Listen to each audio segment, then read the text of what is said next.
Labdien!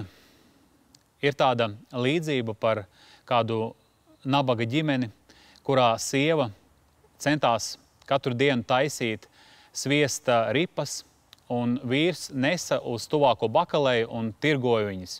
Viņas skaitījās 1 kilogramu smagas. Un pēc kāda laika šis bakalējas īpašnieks, kurš pieņēma to sviestu, viņš sāka svērt, jo viņš maksāja tā kā par kilogramu, bet viņš pamanīja, ka tur ir 900 grami. Un viņš ļoti sadusmojās.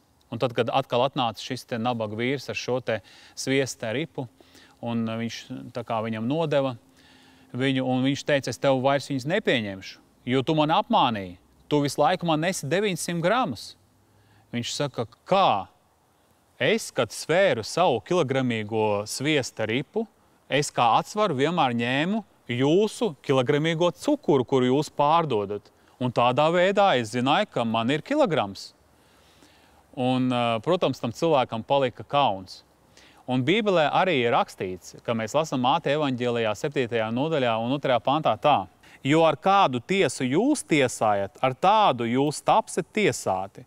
Un ar kādu mēru jūs mērojat, ar tādu jums taps atmērots. Šī te netaisnība, kuru tas bakalējs cilvēks viņš bija iesējis, redzam, ka viņa atgriezās viņa dzīvē atpakaļ.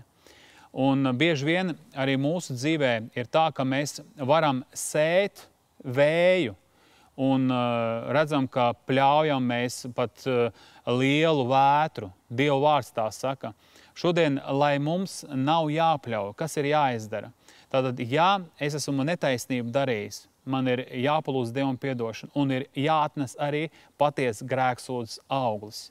Tātad pārstāj darīt to, kas nav pareizi, attiecībā arī pret citu cilvēku. Tātad, ja tu sēji to ļaunumu, mēs saprotam, ka ja ļaunu sēja, tad, protams, kas izaugs? Tikai ļauns, jo to, ko mēs iesējam, tas arī aug šodien. Tāpēc, ja mēs gribam redzēt labas dienas, ja mēs gribam dzīvot ilgu mūžu, mums ir jāturas savu mēli no ļauna.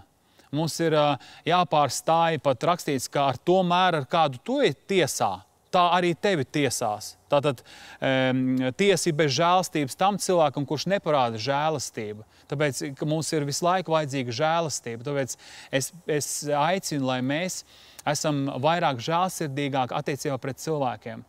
Tā kā pret sevi mēs gribam, lai vienmēr ir pēc žēlastības, bet attiecībā pret citiem pēc taisnības.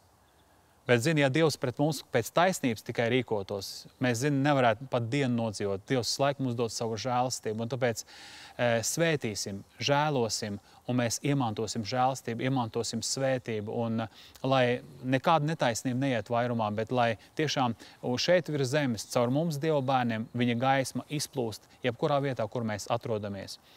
Mīļais kungs, es tevi lūdzu svētī, lai mums ir pareizi atsvari mūsu somā. Palīdz, dārgais Dievs, lai mēs sveram visu Tavu vārda gaismā. Es Tev lūdzu, Dievs, palīdz, lai mēs nespriežam pēc tā tikai, ko acis redz, ko ausis dzird, bet lai mēs spriežam taisnu tiesu, kā saka Tavs vārds. Un arī šai dienā, Dievs, es Tev lūdzu palīdzi, lai mēs esam cilvēki, kuri nesam gaismu, nesam svētību, lai mantotu svētību. Es pateicos Tev par visu Jēzus vārdā. Āmen. Svētīgu dienu Tev. Visu labu.